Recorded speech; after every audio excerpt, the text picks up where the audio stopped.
I don't know if it does the audience any good though. How's that? That is perfect. Are you ready to get started? Yeah. All right, then I will just ask Dave Hewitt to give a brief introduction. You can deliver your presentation, and I will be back to have a chat in about half an hour. Okay, great, Mike. We're very happy to welcome Captain Paul Tortora back to talk to our World Affairs members. This is the third time we've been fortunate to hear from him. He's the director of the Center for Cybersecurity at the United States Naval Academy. After a long career in the Navy, he returned in 2012, become the first chair of the new cybersecurity studies. When we first visited with Captain Tortora at the Naval Academy, they were just breaking ground on the new cybersecurity building. It was officially dedicated last year as the Hopper Hall, named after Rear Admiral Grace Hopper. Much has happened since we last met with him. Cybersecurity, malware, ransom payments seem to be in the news every day. It is our pleasure to welcome Captain Tortora back to help us make sense of what is happening in the world of cybersecurity. Welcome, Paul. Well, thanks again for having me. I wish we could all be together, but we'll take it as it is. So thank you again for inviting me. Always a pleasure to talk to this group. It's a great topic that's not going away. I think when I came to visit you in person in 2016, I think this may have been right after the election happened, and so the 2016 election. So we got into a lot of discussion about hacking of elections, Russian involvement, what's the difference between hacking a person versus hacking a system, and it was a great discussion, and not much has really changed, I think, with the efforts of adversaries to continue to try to hack us individually, industry-wise, the elections. And what has changed since I last spoke to this group is the government, actually starting the previous administration and the current administration, have taken a more forward-leaning approach to responding quicker and probably before cyber attacks happen, effectively against elections, but in general. So I thought I'd talk a little bit today about the current landscape of cyber, more from a world affairs view, but I'm happy to get into as technical discussions as those may want. But thanks for having me, and I'll try to keep an eye on chat. If there's a significant question that I might stop and talk about, I'm happy to do that. But I think the plan would be I'll talk for 20 to 30 minutes or so, and then we'll get into discussions. But if I do see a great question, I may address it. There's just too much to cover in 20 or 30 minutes. And this topic I would normally cover in about 4 classes for the seniors in our program here. So I've cherry-picked a couple of the slides, and then hopefully we'll be able to cover as much as we can in the next 60 minutes. So thanks again.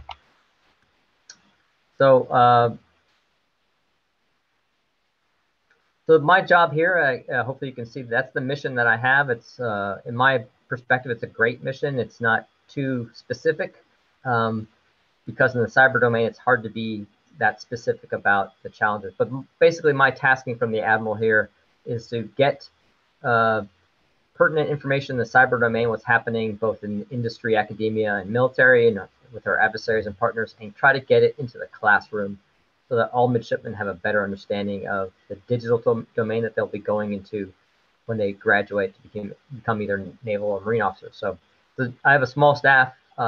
We do teach as well, but we also do some research. We work with industry, the intelligence community, and others to try to make sure that our midshipmen, when they become ensigns and second lieutenants, are ready to operate in a domain that's enhanced and impacted by the cyber warfare.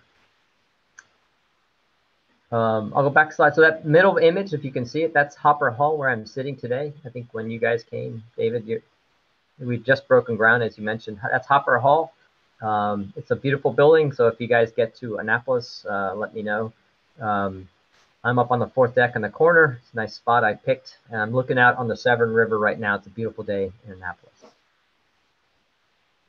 So what's the cyber threat landscape? I don't think I'm reusing slides that I used 4 years ago, but nonetheless, even if you probably watched it, you probably may not recall. But these are 3 key points that I point out to my class. So these are, I teach the seniors in the cyber operations program, and most of them will go into the information warfare communities and the intelligence community when they graduate. It's a small section of the academy. But some of the things that we talk about, that cyber threats do confront us in every aspect of what we're doing.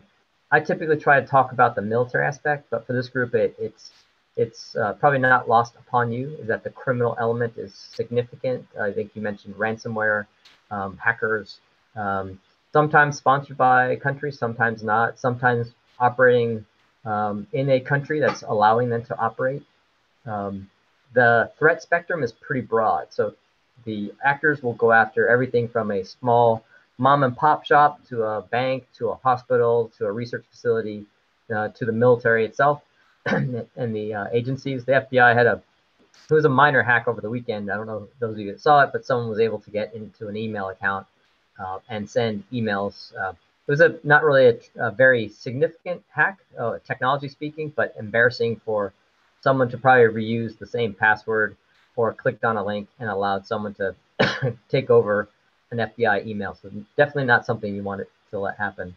And then the last bullet there is, for us, it's a challenge then. How do we differentiate between what's a nuisance attack, what's someone just trying to probe the network? Is it truly someone just trying to get into your network for espionage, for crime? And then what's not on the slide is, how do you attribute it to Russia or China or a hacker in some state in the United States? So attribution is one of the toughest things in the cyber domain.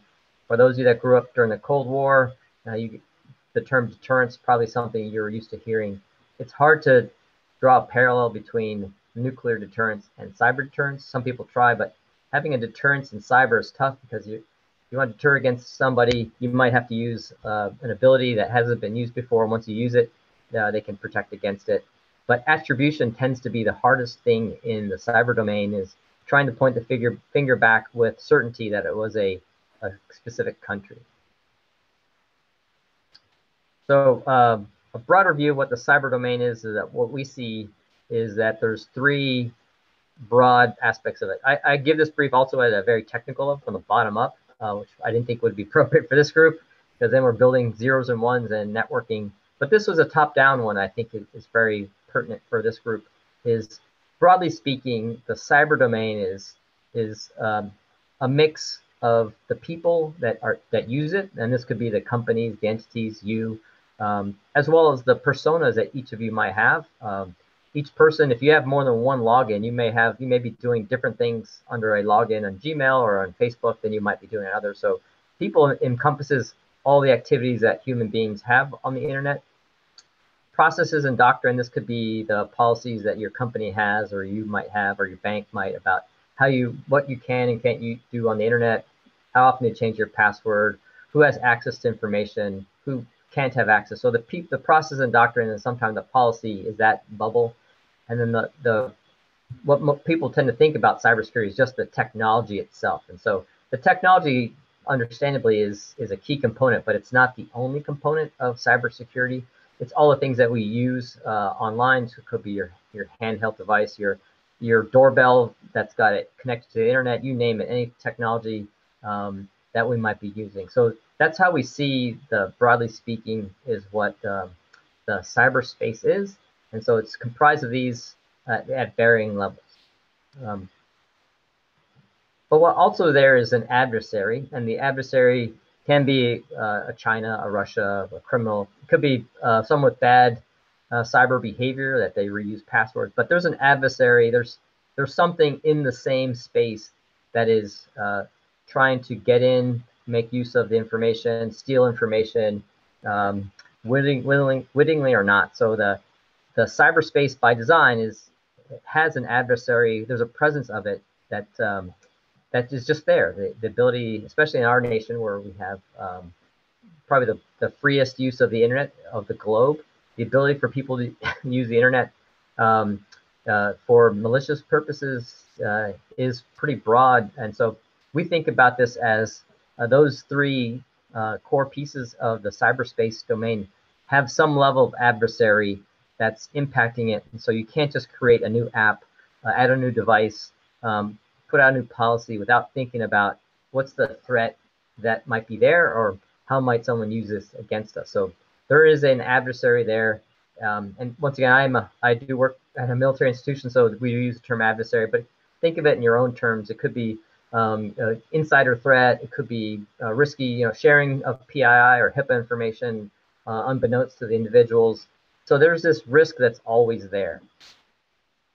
And then I didn't have time. Normally, I would actually have a slide with all the attacks that have happened in the last week. I'm too busy. I apologize. But some 4 broad groups of adversaries that we see can be nation states. So this clearly can be Russia, China, Iran, North Korea. The non-nation states, some of these are tied to states such as Russia. When I spoke to the group in 2016, we talked about Advanced Persistent Threat, which is APT 29 and 28, which are 2 groups that have been associated with Russian intelligence.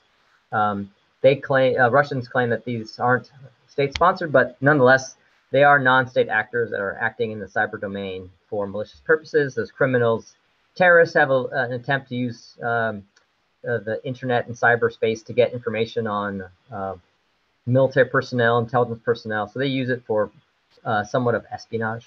The kinetic ones is physical destruction. Fortunately, we haven't seen too much of this in the cyberspace domain, but it hasn't gone away. The ability to use cyberspace to get into a network, to get into a pipeline and break it. The one that happened earlier this year with the Colonial Pipeline wasn't a kinetic attack, didn't physically destroy any pipeline connections, but it shut down the network such that the pipeline couldn't be used.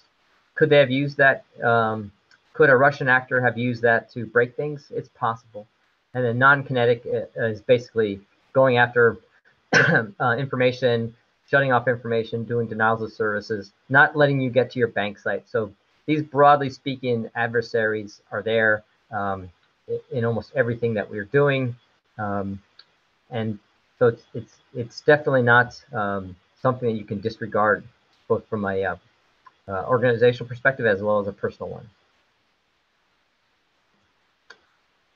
So some of you may have heard the term great power conflict has made a comeback. The U.S. was focused really on counterterrorism and counterinsurgency for the past 18, 20 years in Afghanistan, Iraq, parts of Syria and elsewhere.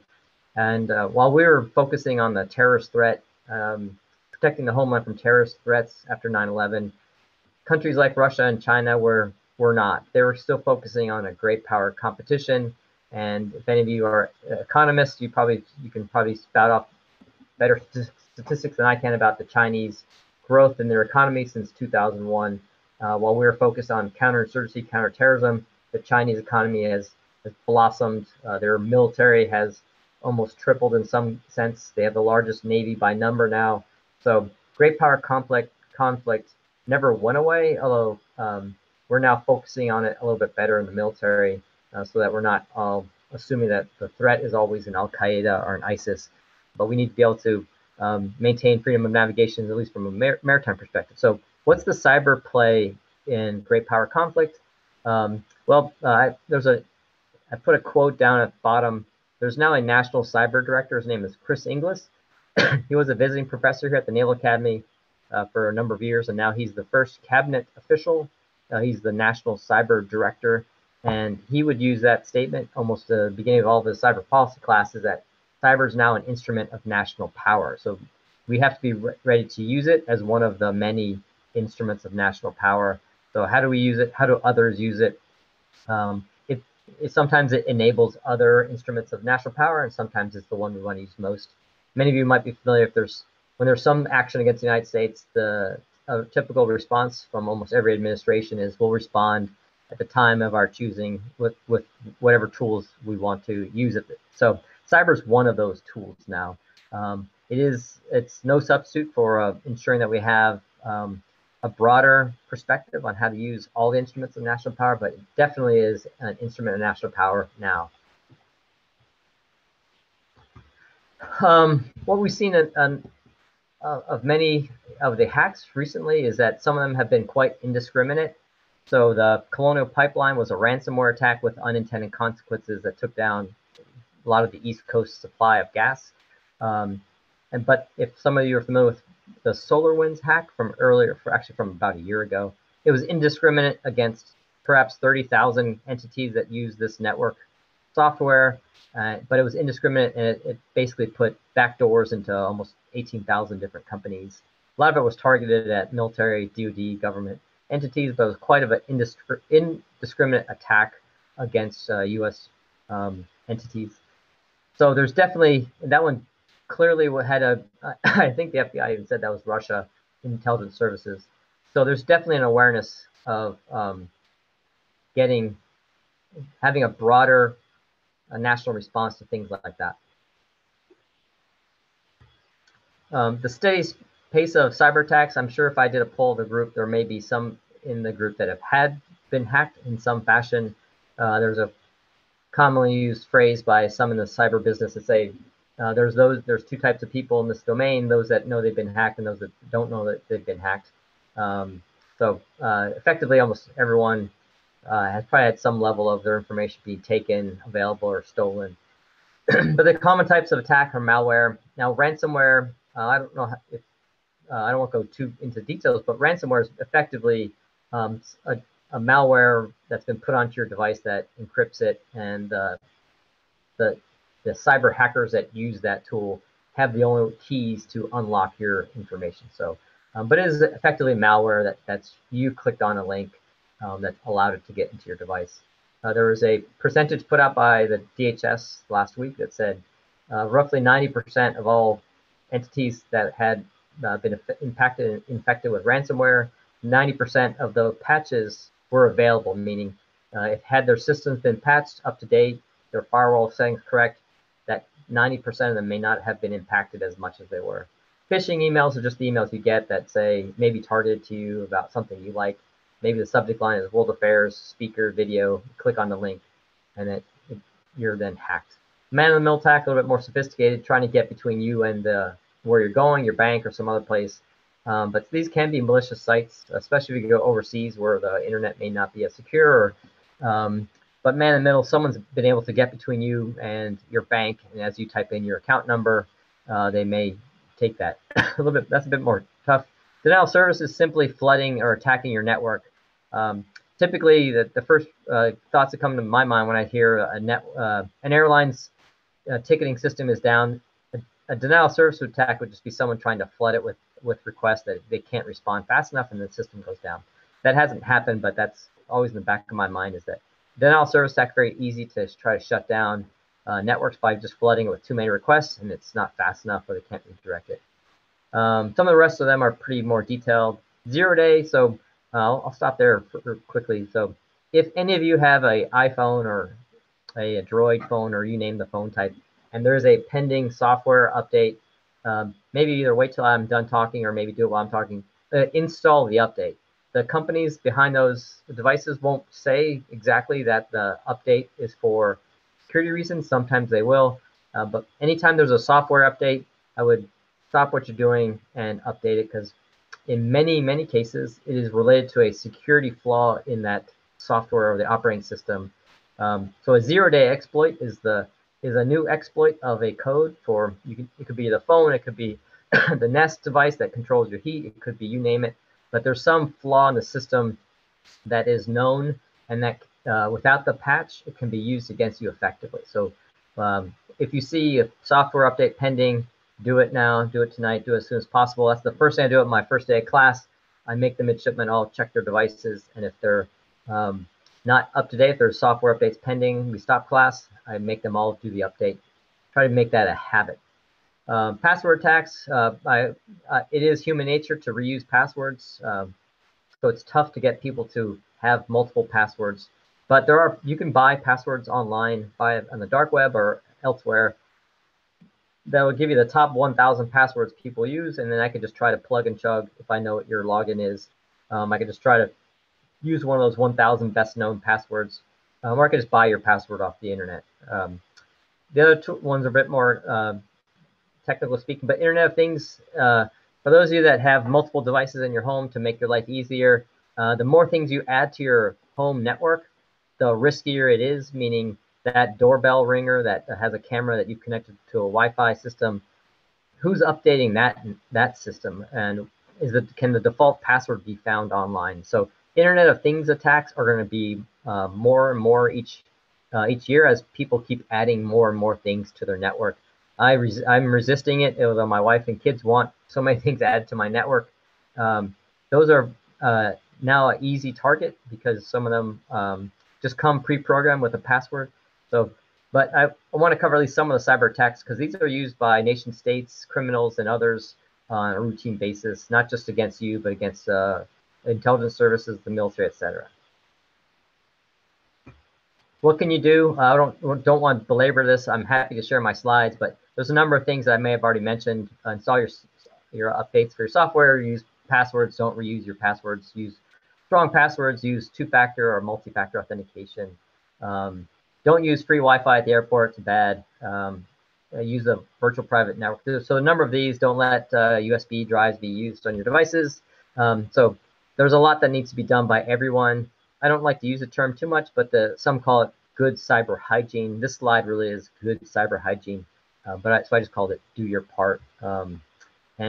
After today we're done, you're welcome to actually shoot me email questions. I'm happy to answer as best I can or point you to where I usually get my information.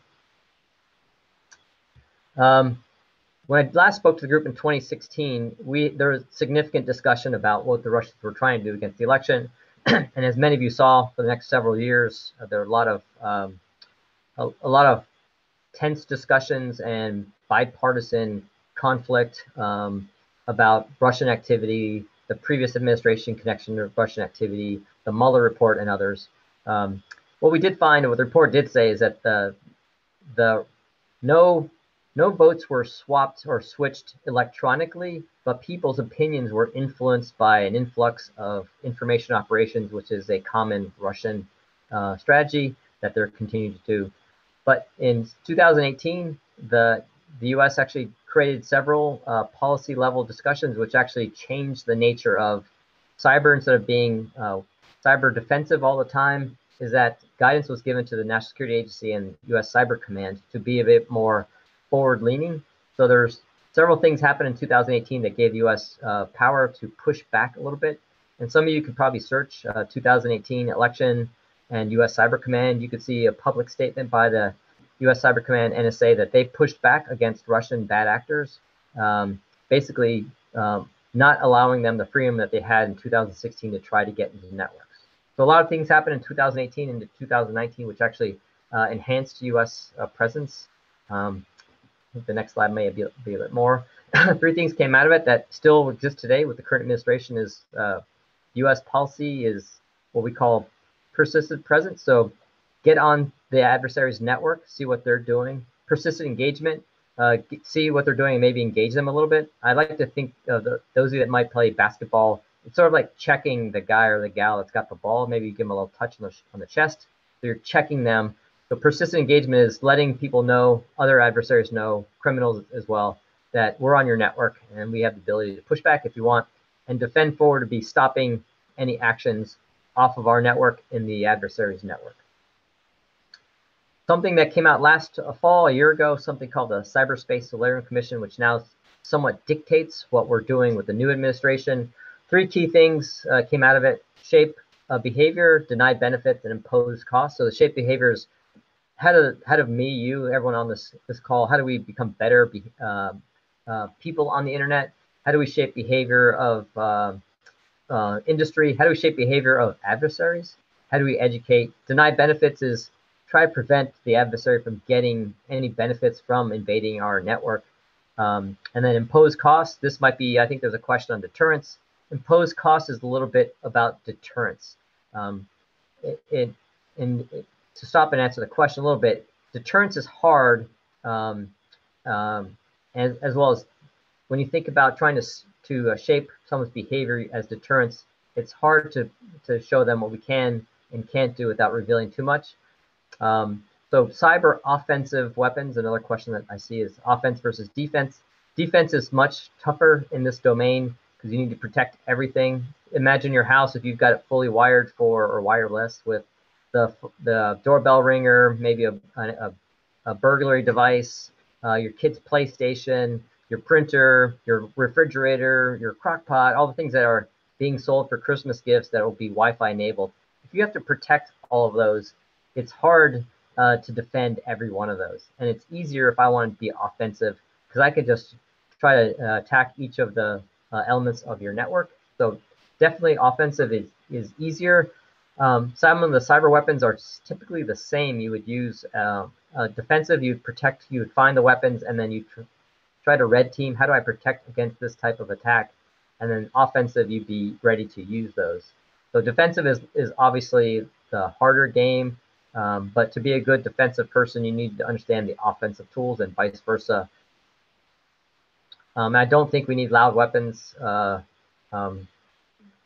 The Chinese intelligence services, the PLA, has typically been noisy, is what it's called, with what they do.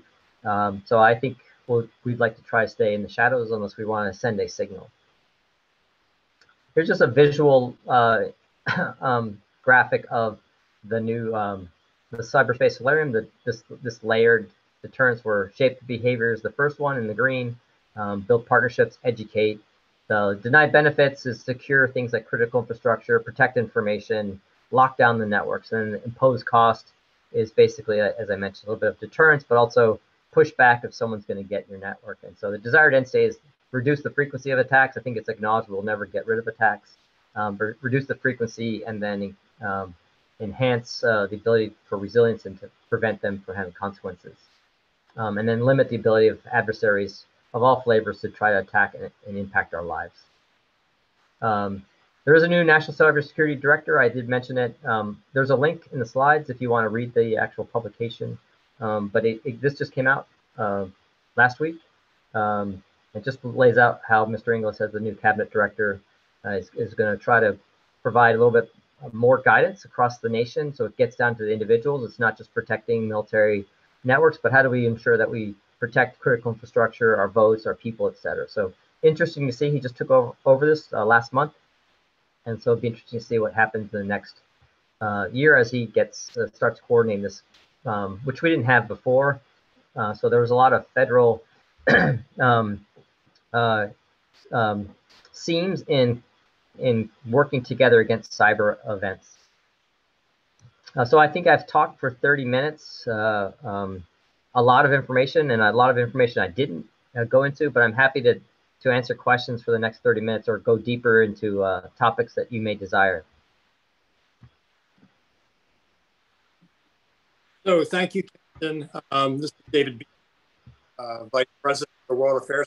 We're going to take a 2 or 3 minute break here between your presentation and the Q&A. At this point, to mention to our members some upcoming programs so you can catch your breath for a couple minutes. Hopefully questions are coming into the chat, and when I'm done, Mike will facilitate. So to take our members through the end of January, we have 2 programs scheduled in December. Our first program is December the 1st. That's with Ronald Newman, who is the former U.S. ambassador to Afghanistan. He served in that role from 2005 through 2007. He is a former Deputy Assistant Secretary of State and is currently President of the American Academy of Diplomacy. Then on December the 8th, we will be joined by Irene Langren, who is the chair of Albright College's Political Science Department and the director of Albright's Interdisciplinary Programs in International Relations and Public Health. And she'll be speaking to us about the World Health Organization and global health governance lessons from the pandemic. And then in January, Peter Martin, who is the correspondent with the Washington, D.C. Bureau Office of Bloomberg News, will be joining us on the 19th to talk to us about his newly published book, China's Civilian Army, The Making of Wolf Warrior Diplomacy. So all good programs. We're currently looking for a second January program. We have some leads, but nothing confirmed yet. So stay tuned. Check our website frequently for updates. And with that, I will turn things over to Mike to start our Q&A for today. Mike? Excellent. Thank you, David. Great presentation, Captain Tortora. Thank you for bringing that to help get us started. I know this is your, third time talking to the council now?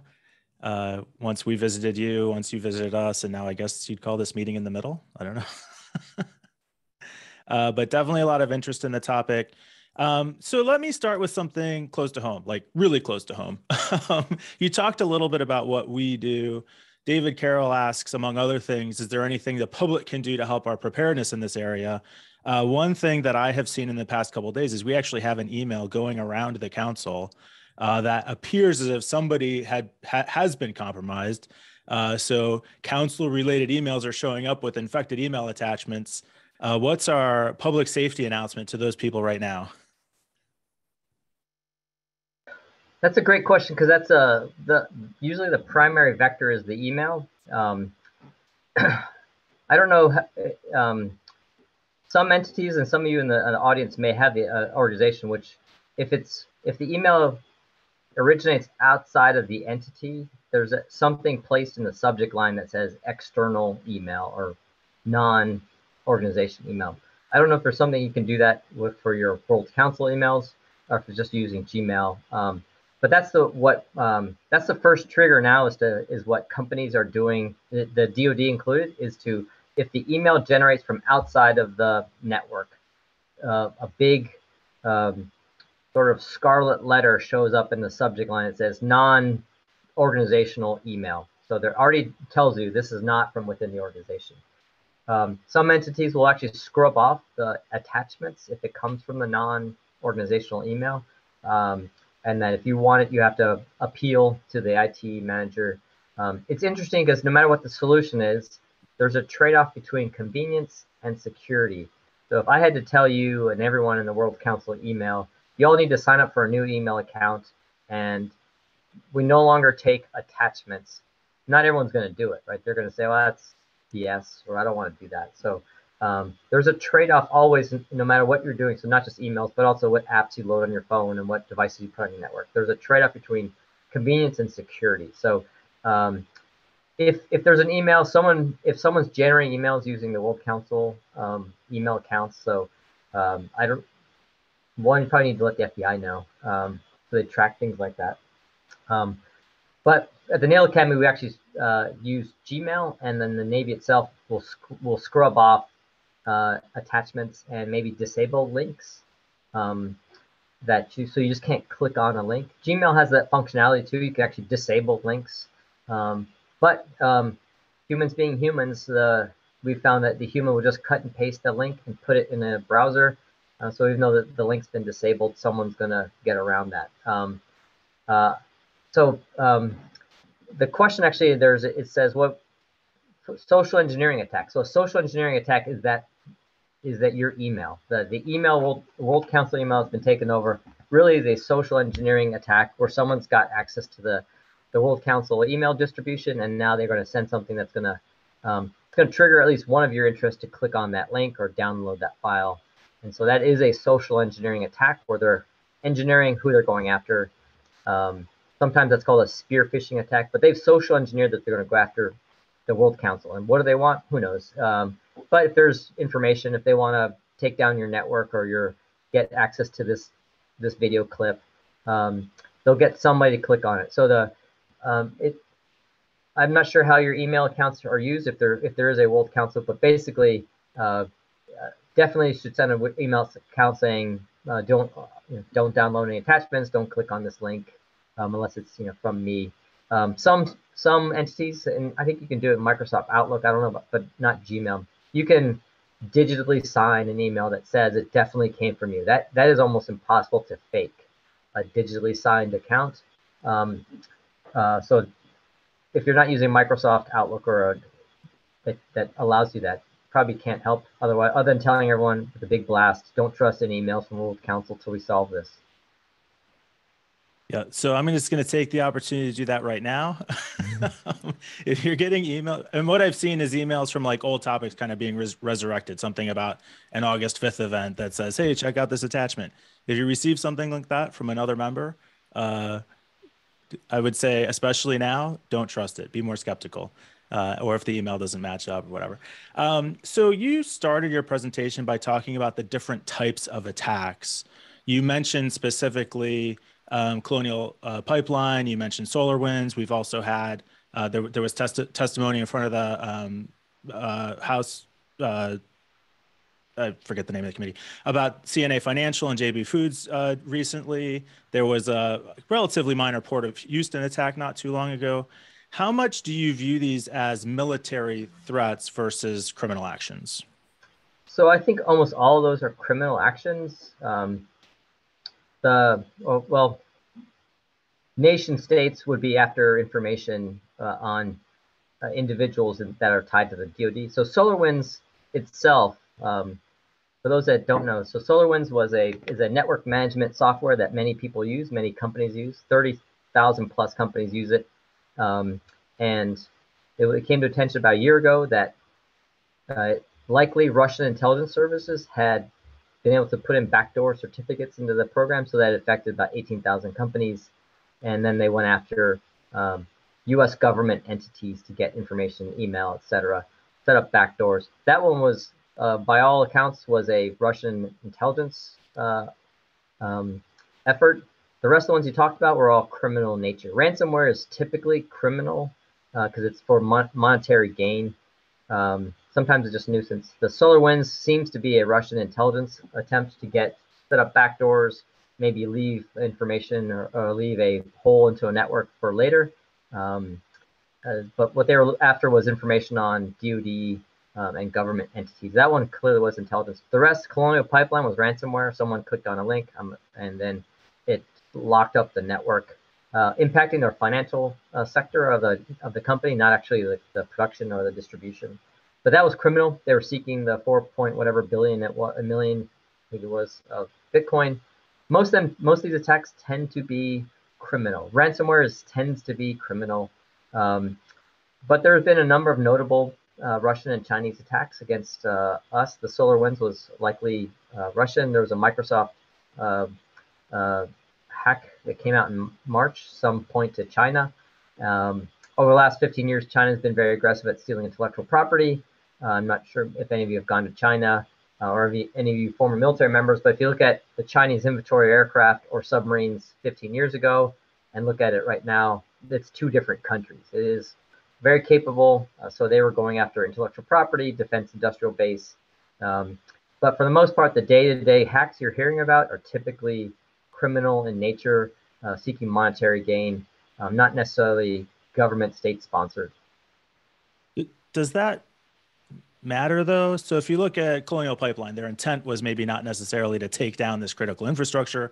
It was to get a ransom payment. If you look at SolarWinds, the intent maybe wasn't to infiltrate government systems, but they did.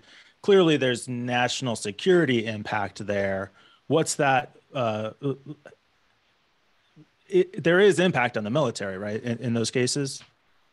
Definitely. I think, so the DHS, Department of Homeland Security, has identified 16 critical infrastructure entities, and some of them are pipelines. So the government had to get involved with the Colonial Pipeline discussion because it impacted a critical infrastructure. The election security is another one. So the military and the NSA's direction is to protect DoD networks. DHS protects the .gov and the critical infrastructure. So when there is overlap between a critical infrastructure that ties to the civilian sector, and probably 80+% of critical infrastructure are run by private sector, then there is a government role. The National Cyber Director, one of his main missions is to figure out, how do I protect more people? It's a bad, horrible analogy, but if the Russians were to shoot a missile at your restaurant and blow it up, the US military would respond. If the Russian military were to take down your network and destroy your financial gain, who's coming after them, right? It's a bad analogy, but someone's got to be able to protect the US soil, even if it's a cyber attack. So there is a NSA responsibility if it's a nation state. I think if you do a search for what happened with Colonial Pipeline, I think you'll see that most of the ransomware was recovered by the FBI. They went, if you're a ransomware person, there might be 10, 15 of you, or you might be paying for that service through the dark web. But when you get the the entire focus of the United States government, the NSA, FBI, etc., they're going to get you. And so they were able to recover some that's classified that I'm not aware of, but I'm sure they were able to hack back or send a spear phishing email back to them, and they fell for it and they were able to recover it. So the U.S. government is now more interested, much more than it was in 2016. And so the big hacks will get awareness by the DHS and NSA. But the regular hacks you might see, the hospital getting hacked or the port authorities, unless it really is significant, FBI will catalog it, probably try to fingerprint it, but not gonna help you get your information back if it was hacked. Does the military play a role in I don't know if I want to use the word retribution, but in helping to enforce this? I know the FBI currently put out a $10 million ransom on members of the our evil hacking group. Is that anything the military would ever get involved in, or is that strictly a law enforcement issue? So it's probably a bit of both, since they probably can be tied to Russian state actors. So it's not classified, but the DoD has set up 133. They call them mission teams, cyber mission teams. So these guys and gals, some in uniforms, do not have authorities to do operations in cyberspace that NSA and DHS won't. So they've got military authorities as well as intelligence authorities. There'd be Title 10, Title 50 for those of you in the know, to do things in cyberspace that others can't. And so they can. It is within the realm of Cyber Command's mission to work with NSA and other government entities to do offensive cyber operations. I'll just call it that, not retribution, but offensive cyber operations in cyberspace. Usually it's pretty well, you can't, they take some level of presidential and 4-star general admiral approval. But yes, yeah, I think you take comfort knowing that Cyber Command does cyberspace offensive operations when needed. And there was some discussion in the 2018 election and in 2020 that Cyber Command and NSA were doing, or actively defending, I won't call it retribution, actively defending against people across the seas trying to get into our election. There was a question from, I think, Randall Newnham. How would you compare 2020 and 2016 elections? Well, in 2018 and 2020, Cyber Command and NSA were defending forward. They were on networks, and they publicly stated that they went after something called the Internet Research Agency. If you want to look that up, IRA. It's in St. Petersburg. It's a Russian place. It's a Russian building where they have teams of people creating disinformation and going after, creating fake Facebook groups of both sides of the spectrum to get people against each other to show up at places. So it's publicly acknowledged that they were targeted by NSA and Cyber Command. So 2020 and 2018 elections, no one says anything was hacked. 2016, a lot of discussions about the RNC and DNC, but 2020 and 2018, definitely, if you guys look back, you probably can't recall anyone saying it was hacked. There's a lot of arguments over vote counts, but not one vote was flipped, and the amount of disinformation was readily shut down by NSA, Cyber Command, FBI, etc. So definitely better. The shape of things to come is protecting elections a little bit better. Back to the people aspect of cyber domain, educating people on better digital literacy, how to not be sucked into fake news as much. It's hard to educate people on that because some people just enjoy reading the same thing. So there is a bit of trying to clear out fake news that are coming mostly from Russia and others. In our country, it's easy just to be pushing fake news. A lot tougher to do that in Russia and China.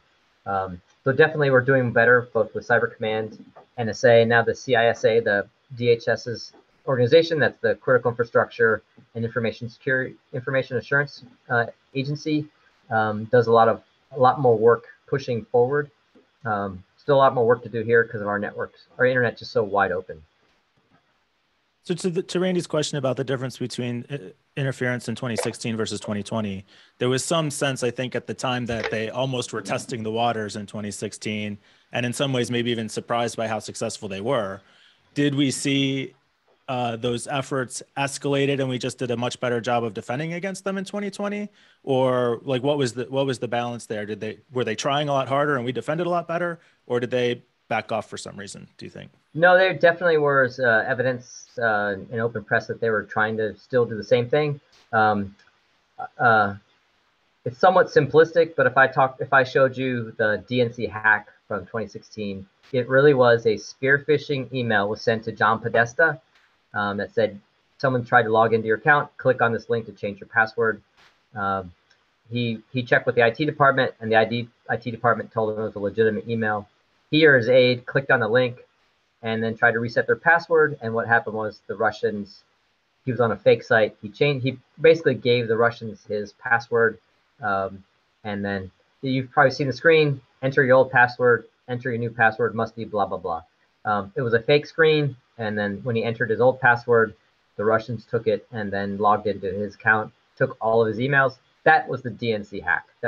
It wasn't someone broke into the building, put something on the server. The biggest DNC hack was that spear phishing email targeted to John Podesta.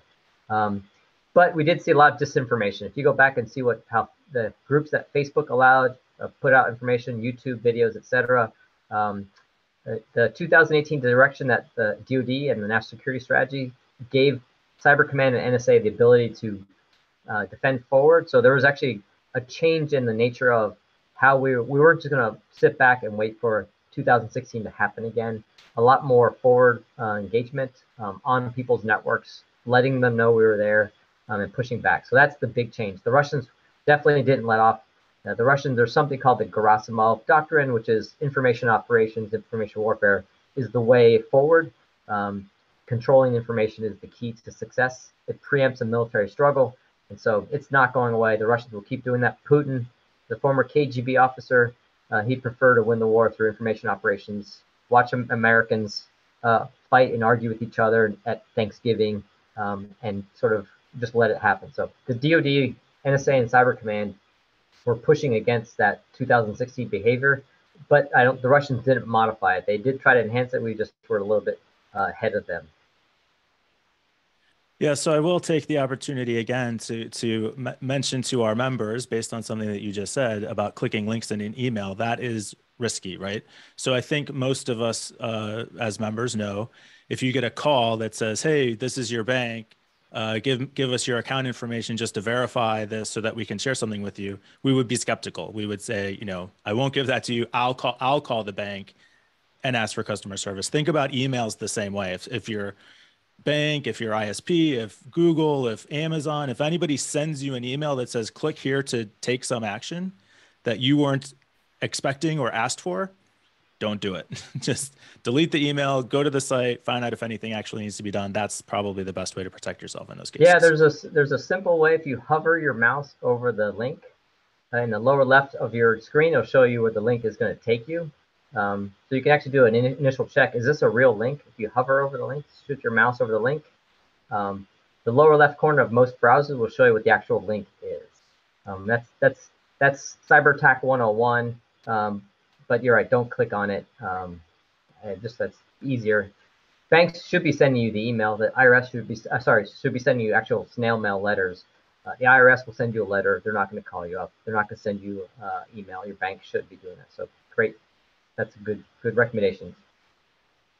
So we've got probably just about 5 minutes left. I know Nicholas asked a pretty big question here. Let me see if we can get there. I'll start with Peter. Peter Sheridan asked about kind of the imbalance between military and government tech versus commercial or private sector tech, that there seems to be an imbalance.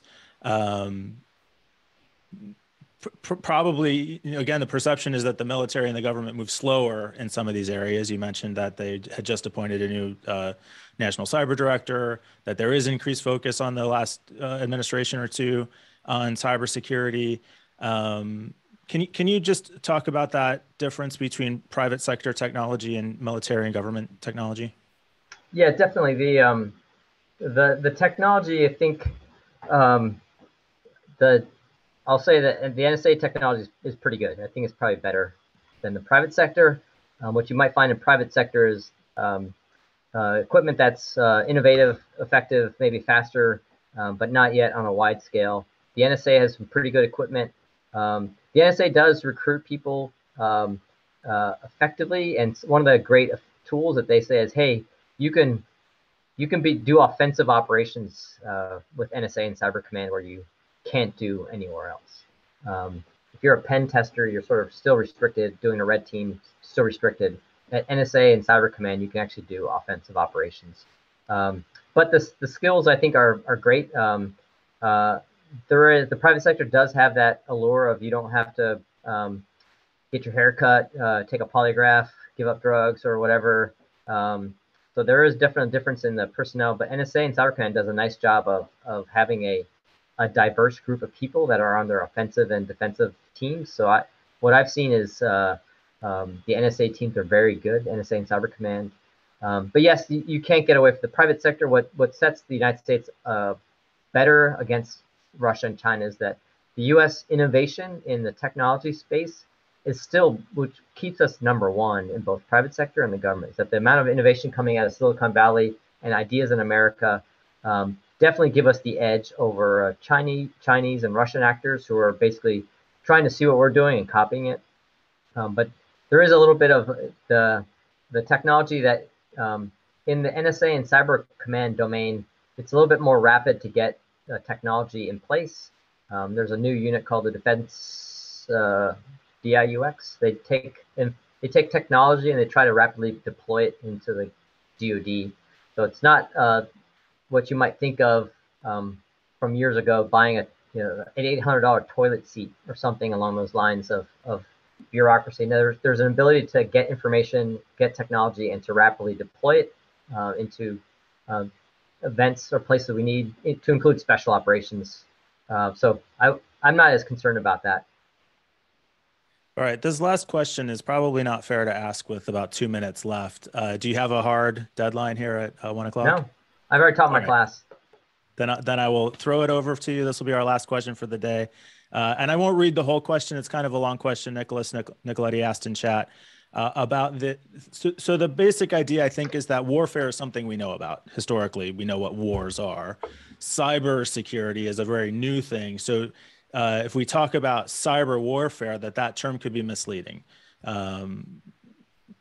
Any references as Valeriano and Manna's argument that it's really a very new thing, does not behave the same way as warfare traditionally.